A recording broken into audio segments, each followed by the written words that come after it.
আল্লাহ রাব্বুল আলামিন অর্ডার করলেন, চলে যাও এই নবজাতক সন্তান আর তার মাকে নিয়ে মরুভূমির ভিতরে রেখে আসো। কি কত বড় মারাত্মক অর্ডার! সারা জীবনের শেষ প্রান্তে এসে একটি মাত্র কলিজার টুকরা সন্তান পেয়েছেন, বউ আর বাচ্চা সুদ্ধা ফেলে আসতে হবে মরুভূমির মধ্যে। আশ্চর্য কথা! কোনো প্রশ্ন করেন নাই যে আল্লাহ নিষ্ঠুর ওয়াদাটা, এই অর্ডারটা আমারে কেন তুমি করলা? আমার উপরে এত বড় কঠিন পরীক্ষা, এ তো আগুনের পরীক্ষার চাইতে আরো মারাত্মক। আমি আমার বাচ্চারে কেমনে মরুভূমিতে বানায় রেখে আসবো? কোনো প্রশ্ন করেন নাই। এখন আল্লাহর ঘর যেখানে, মক্কা শরীফে আল্লাহর ঘরটা যেখানে দাঁড়িয়ে আছে, এইখানে হযরত ইব্রাহিম আলাইহিস সালাম তার ছেলেকে আর স্ত্রীকে রেখে এলেন। হযরতে হাজরা বলেন, ইব্রাহিম আমাকে যেখানে রেখে যেতেছ এর কারণটা কি? আমি কি অপরাধ করেছি কোন কারণে আমার নবজাতক সন্তান শুদ্ধ এখানে তুমি রেখে যেতেছ? কোনো জবাব নাই। আবার জিজ্ঞেস করলেন, কেন রেখে যেতেছ? কোনো জবাব নাই। তৃতীয়বারে হযরত হাজরা বুঝতে পারলেন তার স্বামী আল্লাহর পয়গম্বর, আল্লাহর নির্দেশ ছাড়া কোনো কাজ তিনি করবেন না। তিনি প্রশ্ন করলেন, ইব্রাহিম এটা কি আল্লাহর হুকুম নাকি? হযরত ইব্রাহিম বললেন, হাজরা গো, আল্লাহ পাকের হুকুমেই আমি তোমাকে রেখে গেলাম। আকাশের দিকে আঙ্গুলটা উঁচু করলেন, আবেগে ভারাক্রান্ত হয়ে গেলেন হযরত ইব্রাহিম আলাইহিস সালাম। হযরতে হাজরা বললেন, ইব্রাহিম কোনো চিন্তা নাই, আল্লাহ পাক যখন হুকুম করেছেন নিশ্চিন্ত মনে তুমি বাড়ি ফিরে যাও। আমি আমার আল্লাহর উপরে এতটা নির্ভরশীল, এই মরুভূমি যেখানে পানি নেই, খাবার নাই, গাছ নাই, পালা নাই, ঘর নাই, মানুষ নাই, জন নাই, আমি আমার আল্লাহকে এতটা বিশ্বাস করি, এই মরুভূমির ভিতরে, তৃণহীন পানিহীন মরুভূমির ভিতরে আল্লাহ রাব্বুল আলামিন আমাকে আর আমার ইসমাইলকে না খাওয়াইয়া মারবেন না। পরীক্ষা কাহাকে বলে? হযরত ইব্রাহিম আলাইহিস সালাম চলে গেলেন, একবার ফিরেও তাকান নাই। সুবহানাল্লাহ কইতে পারলেন না। এখানে পরীক্ষা শেষ হলো না। ছেলে একটু বড় হয়েছে, দৌড়াতে পারে, জ্ঞান বুদ্ধি কিছুটা হয়েছে। আল্লাহ পাক অর্ডার করলেন, যাও এইবার ছেলেকে জবাহ করো। এই পরীক্ষা আগুনের পরীক্ষার চাইতে সহজ নাকি? সুবহানাল্লাহ, সুবহানাল্লাহ। জাতির পিতা হযরত ইব্রাহিম আলাইহিস সালাম একবারের জন্য বলেন নাই, রব্বুল আলামিন এত বড় কঠিন হুকুম আমি কিভাবে পালন করব, তুমি আমার প্রতি দয়া করো, আমাকে শক্তি দাও, সাহস দাও। কিচ্ছু বলেন নাই, হুকুম হয়েছে, চলে গিয়েছেন। ছেলেকে কাছে ডেকে বললেন, ইন্নী আরা ফিল মানাম আন্নী আযবাহুক ফানজুর মাযা তারা। ইয়া বুনাইয়া, হে আমার কলিজার টুকরা সন্তান, আমি স্বপ্নে দেখেছি আমি যেন তোমাকে জবাহ করছি। ফানজুর মাযা তারা, এখন তুমি বলো তোমার মত কি, তোমার রায় কি? হযরত ইসমাইল আলাইহিস সালাম বাপ পয়গম্বর, ছেলেও কি পয়গম্বর হয়ে যাবেন। ছোট্ট ছেলে হযরত ইসমাইল বলছেন, ইয়া আবাতি ফাআল মা তু'মারু সাতাজিদুনি ইনশাআল্লাহু মিনাস সাবিরিন। হে আমার পিতা, হে আমার সম্মানিত পিতা, ইফআল মা তু'মারু, আপনি সেটাই করুন যেটার প্রতি আপনি আদিষ্ট হয়েছেন। ওই বাচ্চা ছেলে বুঝতে পেরেছে আমার পিতার স্বপ্ন স্বপ্ন নয়, নবীদের স্বপ্ন ওহীর সমান। ইয়া আবাতি ফাআল মা তু'মার, আল্লাহ পাক আপনাকে যে আদেশ করেছেন আপনি তা পালন করুন। সাতাজিদুনি ইনশাআল্লাহু মিনাস সাবিরিন, অবশ্যই আপনি আমাকে ধৈর্যধারীদের মধ্যে পাবেন। সুবহান। এই পরীক্ষাও হযরত ইব্রাহিম আলাইহিস সালাম পাশ করলেন না, করেন না? করছেন কিনা? আল্লাহ পাক বলছেন, দেখো ব্যাপারটা কি হলো।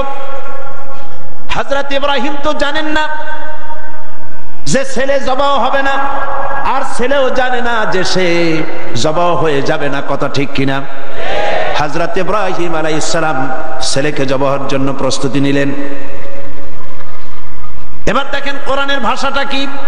আল্লাহ পাক বলছেন, ফালাম্মা আসলামা ওয়া তাল্লাহু লিল জাবিন। ফালাম্মা আসলামা উদখুলু ফিস সিলমে কাফা, সেই সিলমুন এখানেও সেই সিল্লাম এখানেও আসছে আসলামা। ফালাম্মা আসলামা, যখন তারা বাপ বেটা দুজনেই আনুগত্যের মস্তককে অবনত করে দিল। হযরত ইব্রাহিম দিলেন, আল্লাহর হুকুমের সামনে মাথা নত করে ছুরি হাতে নিলেন, আর হযরত ইসমাইল পিতার হুকুমের সামনে আল্লাহর হুকুম অনুযায়ী গলাটা পেতে দিলেন। ফালাম্মা আসলামা ওয়া তাল্লাহু লিল জাবিন, গলাটা কাট করে দিলেন। হযরত ইসমাইল বললেন, আব্বা একটি কাজ করুন, আমাকে জবাহ করার আগে আমার হাত পা একটু ভালো করে বেঁধে দিন, আর আপনার নিজের চোখটাও একটু ভালো করে বাঁধেন, কারণ আমি আপনার একমাত্র সন্তান। আমাকে জবাহ করতে গেলে আমার গলার উপরে যখন ছুরি ধরবেন, আপনার কলিজায় মায়ার উদ্রেক হয়ে যেতে পারে। চোখটা বেঁধে নেন আর আমার হাত পা বাঁধেন, যাতে করে আমার হাত পা আপনার গায়ে না লাগে। আর আমি মরে যাও, আমি জবাহ হয়ে যাওয়ার পর আমার রক্ত মাখা জামাটা নিয়ে আমার মাকে দিয়ে দিবেন, আর বলবেন ইসমাইলের সঙ্গে কিয়ামতের দিন তোমার সঙ্গে দেখা হয়ে যাবে। হযরত ইব্রাহিম আলাইহিস সালাম ইসমাইলকে বাঁধলেন, নিজের চোখ বাঁধলেন, হযরত ইসমাইলকে জবাহ করতে যাবেন। হযরত ইসমাইল বলেন, আব্বা আমার একটা ভুল হয়ে গেছে, আমার হাত পায়ের বাঁধন খুলে দেন। হযরত ইব্রাহিম বাঁধন খুলে দিলেন, আর জিজ্ঞেস করলেন, বাঁধতে বললে আবার খুলতে বললে কেন? হযরত ইসমাইল বললেন, বাঁধার পরে আমার মনের মধ্যে একটা চিন্তা জাগলো, হাত পা বন্ধন অবস্থায় যদি আমারে জবাহ করা হয়, তাহলে না জানি কিয়ামতের ময়দানে এমন প্রশ্ন উঠতে পারে যে ইসমাইল আল্লাহর হুকুমে রাজি ছিল না বলে তার বাবা তার হাত পা বেঁধে জবাহ করেছিল। এই প্রশ্ন যাতে না উঠতে পারে, হাত পা ছেড়ে দেন, আমি ধৈর্য ধারণ করব, নড়ব না। সুবহানাল্লাহ। হযরত ইব্রাহিম আলাইহিস সালামকে আল্লাহ পাক এই পরীক্ষায় পাশ করায় দিলেন। তিনি পরীক্ষায় পাশ করলেন। আল্লাহ রাব্বুল আলামিন এবার আমার জাতির পিতাকে ডাকতেছেন, ওয়া নাদাইনাহু আইয়া ইব্রাহিম قد صدقت الرؤيا إنا كذلك نجزي المحسنين وناديناه أن يا إبراهيم। আমি ইব্রাহিমকে ডেকে বললাম, ইব্রাহিম قد صدقت الرؤيا, তুমি তোমার স্বপ্নকে বাস্তবে রূপ দিয়েছো। সুবহানাল্লাহ, স্বপ্নকে বাস্তবে রূপ দিয়েছো। ইন্না কাযালিকা নাজজিল মুহসিনিন, এইভাবে মুহসিনিনদেরকে আমি পুরস্কৃত করে থাকি দুনিয়া এবং আখিরাতে। হযরত ইব্রাহিমের নাম যতদিন পর্যন্ত সূর্য পূর্ব দিগন্ত থেকে উদিত হবে আর পশ্চিম দিগন্তে অস্তমিত হওয়ার এই ধারা যতদিন প্রবাহিত থাকবে, যতদিন এই পরিক্রমা জারি থাকবে, ততদিন পর্যন্ত পৃথিবীর জাতি, ধর্ম, দল, মত নির্বিশেষে সকল মানুষের মুখে উচ্চারিত হবে ইব্রাহিম আলাইহিস সালাম, সালামুন আলা ইব্রাহিম। সুবহান। কারণটা হচ্ছে আল্লাহ পাক বলেছিলেন আসলিম, ইব্রাহিম আলাইহিস সালাম বললেন আসলামতু লিরাব্বিল আলামিন, আমি আমার প্রভুর সামনে আমার মাথাকে নত করে দিলাম। এটাই মুসলমানের কাজ, মুসলমানকে আল্লাহ পাক শেখাচ্ছেন। قل إن صلاتي ونسكي ومحياي ومماتي لله رب العالمين। পড়েন আমার সাথে, قل إن صلاتي ونسكي ومحياي ومماتي لله رب العالمين। আল্লাহ পাক বলেন, বলো। কাদেরকে বলতেছেন? আমাদেরকে। কাদেরকে? বলো বলো। ইন্না সলাতি, নিশ্চয়ই আমার নামাজ, ওয়া নুসুকি, আমার কুরবানি, ওয়া মাহইয়ায়া, আমার বেঁচে থাকা, ওয়া মামাতি, আর আমার মরে যাওয়া কার জন্য? লিল্লাহি রাব্বিল আলামিন। সব কিছু পরওয়ারদিগার, तमाम বিশ্বের, तमाम জাহানের পালনেওয়ালা রব তার জন্য আমার বেঁচে থাকা, আমার মরে যাওয়া, আমার নামাজ, আমার কোরবানি সব কার জন্য? চিল্লায় কোন কার জন্য? আল্লাহ পাকের জন্য। এই কথাই আল্লাহ পাক বলছেন, উদখুলু ফিস সিলমি কাফা, পরিপূর্ণরূপে ইসলামের মধ্যে দাখিল হয়ে যাও। একটু আধটু না। রাজনীতিতে তুমি রাজনীতিতে যাবা আমেরিকার দিকে, গণতন্ত্রের দিক থেকে যাবা আমেরিকার দিকে, রাজনীতির দিক থেকে যাবে তুমি ব্রিটিশের দিকে, সংস্কৃতির দিক থেকে যাবে তুমি শান্তিনিকেতন, তুমি যাবা দিল্লি, গয়া, কাশী। এর নাম মুসলমান না, এগুলোর নাম মুনাফিক। এগুলোর নাম কি? যারা বলেন নাম কি? তোমাকে যেতে হবে মক্কা মদিনা হতে হবে। কোন পন্থী? মক্কা মদিনা পন্থী হতে হবে। উদখুলু ফিস সিলমি কাফা, পরিপূর্ণরূপে ইসলামের মধ্যে দাখিল হয়ে যাও। অল্প একটু আধটু দাখিল হলে চলবে না। সুতরাং ধর্ম নিরপেক্ষ হওয়ার কোনো সুযোগ ইসলামে নাই। আছে? আচ্ছা, আপনারা আমাকে বলেন, দুনিয়ায় কোন নবী ধর্ম নিরপেক্ষ ছিলেন? বলেন একজন নবীর নাম কোন? একজন নবীর নাম এই বিশাল জনসমুদ্রের কাছে আমি জানতে চাই। একজন নবীর নাম বলুন যিনি ধর্ম নিরপেক্ষ ছিলেন। জি নাই। একজন সাহাবীর নাম বলতে পারবেন? তাম পৃথিবীর সমস্ত আলেম, উলামা, পীর, বুজুর্গ, মুহাদ্দিসিন, মুফাসসিরিন, মুহাক্কিকিন সব একমত, ধর্ম নিরপেক্ষ মতবাদ একটি কুফরি মতবাদ। এই মতবাদ আল্লাহর নয়, এটা শয়তানের তৈরি। এটা কার তৈরি? আর ইসলামটা কার? আল্লাহ। ধর্ম নিরপেক্ষতা কার? ধর্মের ব্যাপারে নিরপেক্ষ আপনি হতে পারেন না। নিরপেক্ষতাও একটা পক্ষ, নিরপেক্ষতাও একটা পক্ষ। ওরা সরাসরি বলে না, সাহস নাই সেই জন্য বলে না। কি বলে না? ঠিক তো আন্দাজে কইলেন, আগে না শুনবেন।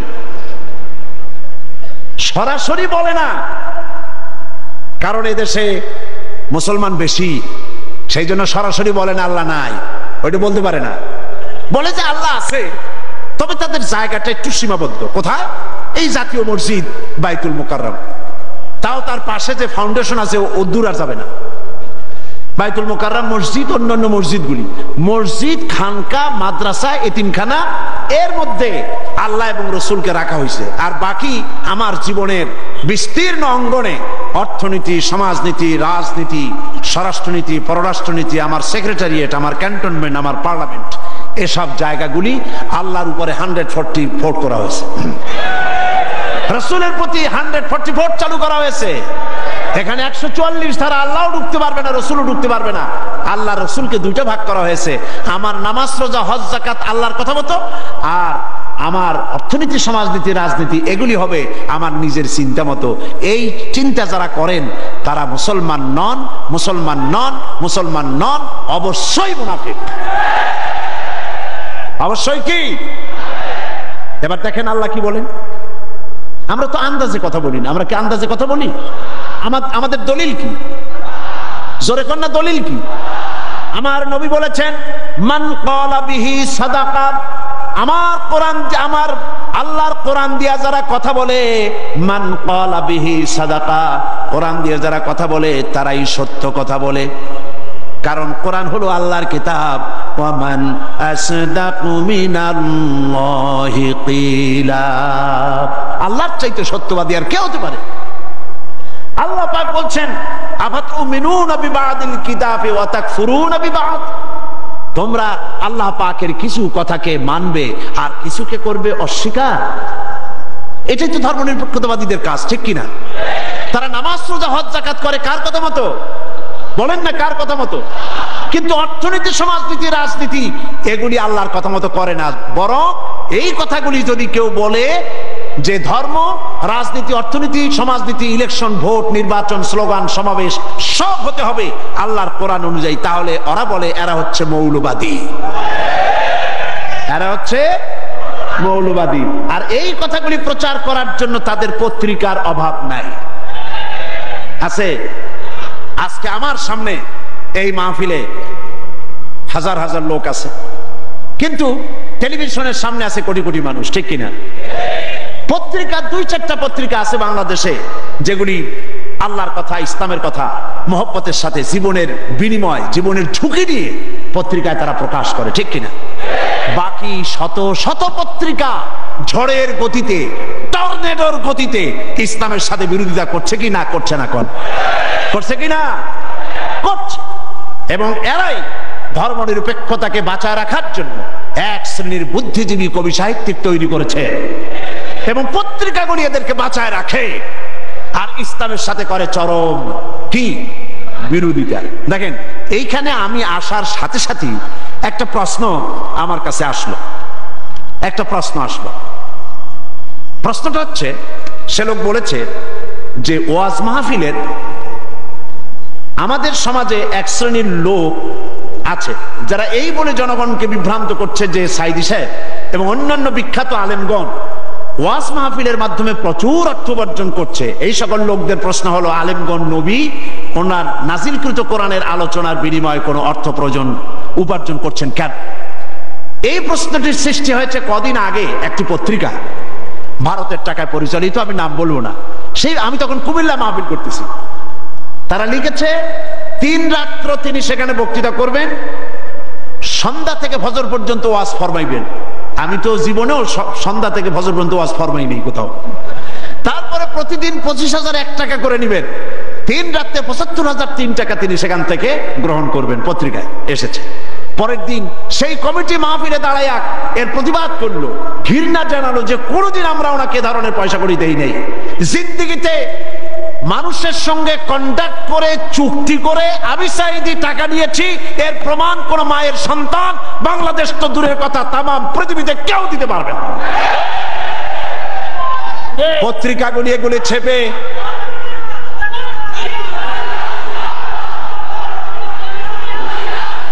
একটাই নমুনা দেখুন, একটা দৃষ্টান্ত শোনাই। আমার একটা নির্বাচনী মামলা চলতেছিল, জানেন কিনা আপনারা? গত মাসখানেক আগে যখন হাইকোর্ট থেকে আমার বিপক্ষে রায়টা গেল, রায়টা হলো একজন মুশরিকের পক্ষে, বিচারপতিরা রায় দিয়েছেন। এই রায়ের প্রতি, বিচারপতিদের প্রতি আমার কোনো বক্তব্য নাই। আইনের প্রতি সব সময় আমরা শ্রদ্ধাশীল, বিচারকদের প্রতি শ্রদ্ধাশীল। রায় তারা যেটা দিয়েছেন, একজন মুশরিকের পক্ষে সেটা গিয়েছে, আমার বিপক্ষে গিয়েছে। এমন কোন পত্রিকা সেদিন ছিল না। পরের দিন প্রত্যেকটি পত্রিকার ব্যানার হেডলাইনে এত বড় অক্ষর দিয়ে লিখেছে, সাইদি আর এমপি নাই, তিনি কুপকার। কিন্তু গতকাল বাংলাদেশ সুপ্রিম কোর্ট এই কেসে হাইকোর্টের রায়কে স্থগিত ঘোষণা করে দিল, স্টে অর্ডার দিয়ে দিল। রায়টা আমার পক্ষে এসেছে, সেই জন্য বাংলাদেশের 2-1টা পত্রিকা ছাড়া কোন পত্রিকায় কোনো জায়গা হয় না। এগুলি প্রমাণ, এদের কলিজা চলে। আজকের এই মাহফিলের এই দৃশ্য দেখে কলিজায় আগুন লেগে যায়, ওদের আগুন লাগুক।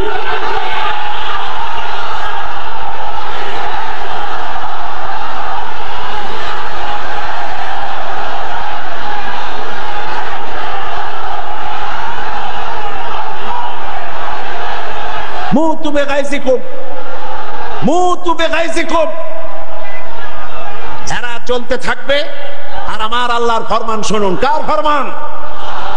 ইউরিদুনা লিইউতফিউ নূরাল্লাহি বিআফওয়াহিহিম ওয়াল্লাহু মুতিম্মু নূরিহি ওয়ালাউ কারিহাল কাফিরুন।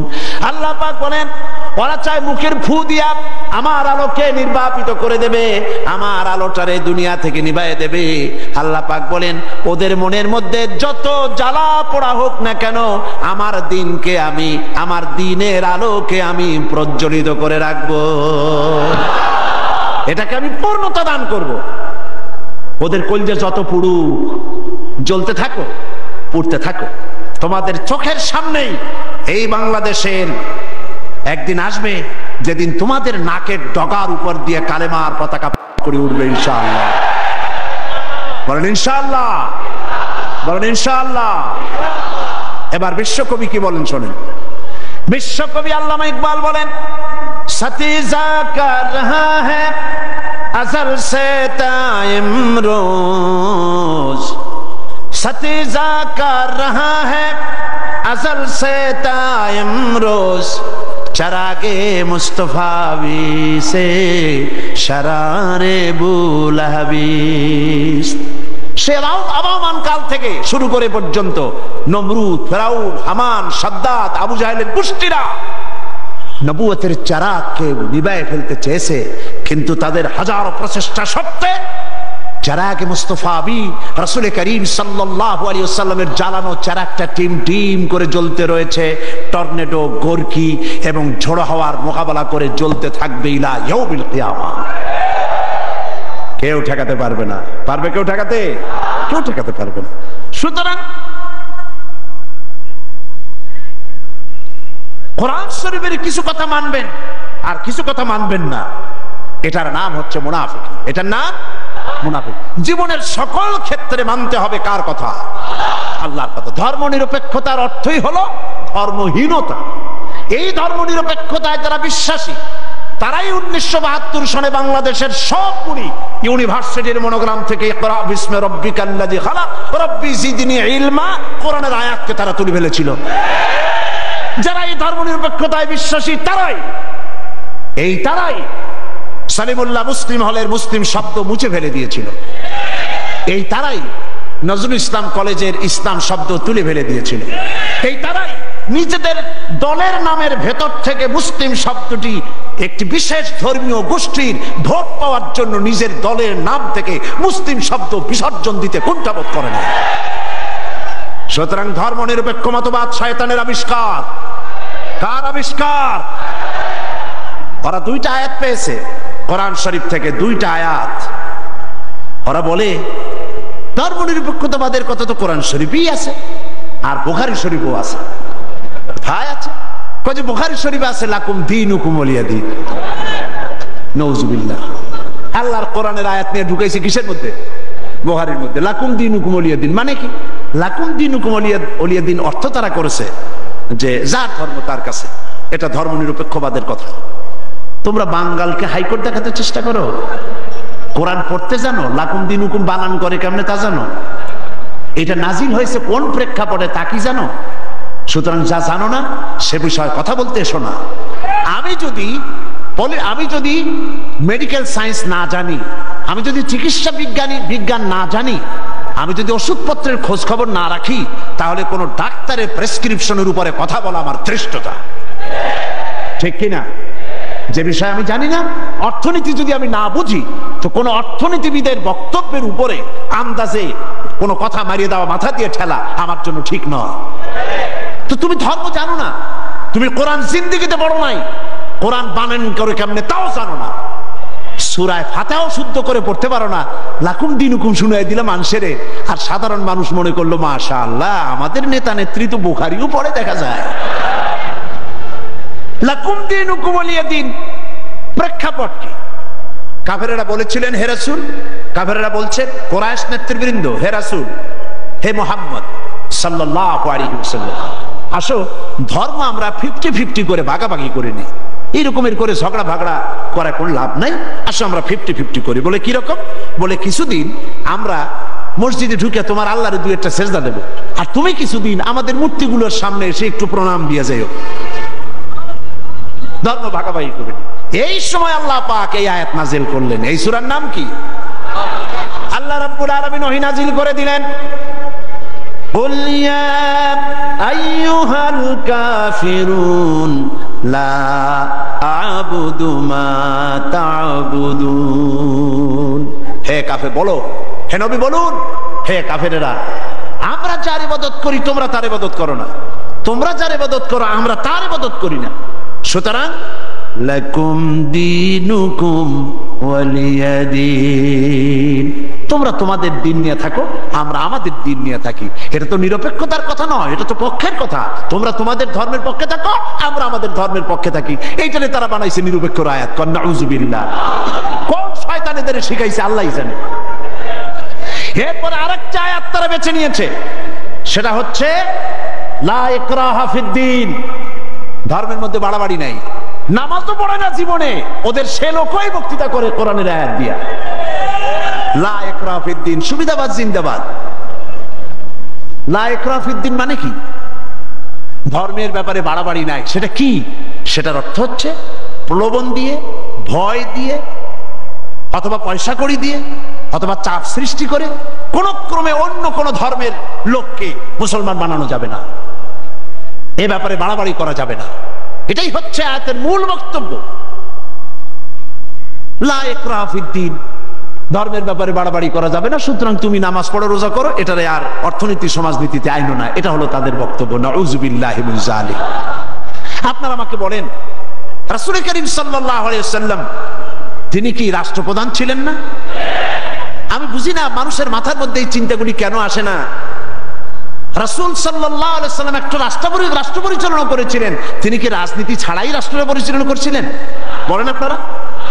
তিনি যে রাষ্ট্রের প্রধান ছিলেন সেটার পরিধি ছিল 12.5 লক্ষ বর্গ মাইল। রাসূলুল্লাহ নবীদের মধ্যে একাই রাজনীতি করেছেন, আর কেউ করে নাই। এমনটি হয়েছে। এই কোরআন শরীফে আর কারো নাম আপনারা জানেন যিনি রাজনীতি করেছিলেন, যিনি রাষ্ট্র চালিয়েছিলেন? বলেন তো নামটা কি? ইউসুফ আলাইহিস সালাম। তিনি খাদ্য এবং অর্থ দপ্তরের মন্ত্রী ছিলেন। একদিকে রাসূল, আর একদিকে অর্থ এবং খাদ্য দপ্তরের মন্ত্রী। কোন দেশে? মিশরে। এরপরে গোটা মিশরের প্রেসিডেন্ট হলেন কে? ইউসুফ আলাইহিস সালাম গোটা মিশরের প্রেসিডেন্ট, দাউদ আলাইহিস সালাম প্রেসিডেন্ট, সুলাইমান আলাইহিস সালাম तमाम পৃথিবীর প্রেসিডেন্ট, রাসূল করিম সাল্লাল্লাহু আলাইহি ওয়াসাল্লাম তিনিও প্রেসিডেন্ট। তিনি ইন্তেকাল করার পরে হযরত আবু বকর রাদিয়াল্লাহু তাআলা আনহু সহ সাহাবীরা রাজনীতি ছেড়ে দিয়েছেন নাকি? বলেন, ছেড়ে দিয়েছে নাকি? হযরত আবু বকর, যার সম্পর্কে রাসূলুল্লাহ বলেছেন तमाम পৃথিবীর মুমিনের ঈমান যদি এক পাল্লায় রাখা হয়, আর এক পাল্লায় যদি আবু বকরের ঈমান রাখা হয়, দুনিয়াবাসী দেখতে পাবে तमाम পৃথিবীর মুমিনের ঈমানের তুলনায় এক আবু বকরের ঈমানের পাল্লাটা ভারী হয়ে যাবে। তিনি খলিফাতুল মুসলিমিন ছিলেন, আমিরুল মুমিনিন ছিলেন, প্রেসিডেন্ট ছিলেন। হযরত ওমর রাদিয়াল্লাহু তাআলা আনহু গোটা বিশ্বের অর্ধেকটা পৃথিবীর প্রেসিডেন্ট ছিলেন, যার সম্পর্কে রাসূল বলেছেন লা নবিয়্যা বাদি ওয়ালা রাসূলা, আমার পরে নবীও হবে না, রাসূলও হবে না। কিন্তু যদি কেউ নবী হতো আমার পরে, লাকানা ওমর অবশ্যই আল্লাহর নবী হয়ে যেতেন। হযরত ওসমান জিন্নুরাইন তিনি প্রেসিডেন্ট ছিলেন। হযরত আলী কাররামাল্লাহু ওয়াজহাহু তিনি প্রেসিডেন্ট ছিলেন না? তাহলে কি করে বলতে পারেন মুসলমানের সন্তান হইয়া, কেমনে বলতে পারেন যে ধর্ম রাজনীতি আলাদা, আমি ধর্ম নিরপেক্ষ থাকতে পারবেন না। যেমন পথ চলতে গেলে হয় আপনি রাইটিস্ট হবেন, না হয় আপনি লেফটিস্ট হবেন। হয় ডান দিক দিয়ে চলবেন, না হয় বাম দিক দিয়ে। কিন্তু কেউ যদি কয় যে আমি রাইটিস্ট হব না, লেফটিস্ট হব না, আমি মিডিলিস্ট হব, আমি রাস্তার মাঝখানে দাঁড়ায় থাকবো, আমি নিরপেক্ষ, কোনো পক্ষে যাবে না, আমি নিরপেক্ষ রাস্তার মাঝখানে। এখন আপনি ঢাকা চিটাগং হাইওয়ে, মোটরওয়ে, বিশ্ব রোড, এই বিশ্ব রোডের ডান দিকেও নাই, বাম দিকেও নাই, যেহেতু আপনি নিরপেক্ষ, আপনি মাঝখানে দাঁড়াইছেন। আপনার এই মাঝখানে দাঁড়াবার স্বাদ মিটিয়ে দেবে ট্রাক বাবাজি আইসা, জনমের স্বাদ মিটিয়ে দেবে। ঠিক কিনা? ঠিক কিনা? তাহলে মুসলমানেরা আপনারা আপনাদের অবস্থান ঠিক করুন, কোন দিকে যাবেন? ডান দিক না বাম দিক না মাঝখানে? কোন দিকে? ডান দিকে। আসহাবুল ইয়ামিন, ডান দিকের নেতৃত্ব দিয়েছে নবীরা, এবং এই নেতৃত্ব দিয়ে তারা ডানপন্থীদের নিয়ে যাবে জান্নাতে। কোথায় নিয়ে যাবে? আর বামপন্থীদের নেতৃত্ব দিয়েছে শয়তান। আমি জানি না, বুঝি না, মুসলমান হইয়া মুসলমানের ঘরে জন্মগ্রহণ করে বামপন্থী আন্দোলন কেমনে করে, আমার মাথা ঢোকে না। কোরআন শরীফে বলা হয়েছে আসহাবুশ শিমাল, বামপন্থী। এই বামপন্থীদের নেতা হলো শয়তান। শয়তান বামপন্থীদের নেতৃত্ব দিয়া কিয়ামতের দিন নিয়ে যাবে জাহান্নামে। কোন দিকে নিয়ে যাবে? জাহান্নামে নিয়ে যাবে। সুতরাং আপনি ডিসাইড করুন, আপনি ঠিক করুন কোন দিকে যাবেন, ডান और বাম অথবা মাঝখানে, কোন দিকে? যদি আপনি বামে চলে যান জাহান্নামে যেতে হবে, যদি মাঝখানে দাঁড়ান, রাস্তার মাঝখানে দাঁড়ালে ট্রাক যেভাবে আপনাকে জীবনের স্বাদ মিটায় দেবে মাটির সাথে মিশিয়ে দিয়ে, ওইভাবে করে আপনি ডানপন্থীও হলেন না, বামপন্থীও হলেন না, মাঝখানে দাঁড়িয়ে আছেন, অবস্থান মানুষকে বুঝতে দিলেন না, মুনাফিকের জায়গায় দাঁড়ায় আছেন। শয়তান এসে আপনাকে সবল মেরে জাহান্নামে নিক্ষেপ করবে। নিরপেক্ষতার কোন স্থান ইসলাম নাই, ধর্ম নিরপেক্ষতার কোন জায়গা নাই। এখানে সুস্পষ্ট ভাবে উদখুলু ফিস সিলমে কাফা, পরিপূর্ণরূপে ইসলামের মধ্যে, সিলমের মধ্যে পরিপূর্ণরূপে দাখিল হয়ে যাও। 16 আনা, শুধু এতটুকু নয়, পরিপূর্ণভাবে ইসলামের ভিতরে আসো। নামাজে, রোজায়, হজে, যাকাতে, ওঠায় বসায়, চলায় ফেরায়, বিয়েতে শাদিতে, পার্লামেন্টে, বঙ্গভবনে, ক্যান্টনমেন্টে, সেক্রেটারিয়েটে, দোকানে পাটে, রান্নাঘর থেকে শুরু করে বঙ্গভবন পর্যন্ত সর্বত্র কিসের মধ্যে দাখিল হও? উদখুলু ফিস সিলমে কাফা, 16 আনা পরিপূর্ণরূপে ইসলামের মধ্যে দাখিল হয়ে যাও। অল্প একটু হলে পরে হবে না, 2 আনা 4 আনা হলে হবে না, পরিপূর্ণরূপে ইসলামের মধ্যে দাখিল হওয়ার জন্য আল্লাহ রাব্বুল আলামিন এই আয়াতে কারিমার মধ্যে নির্দেশ করেছেন।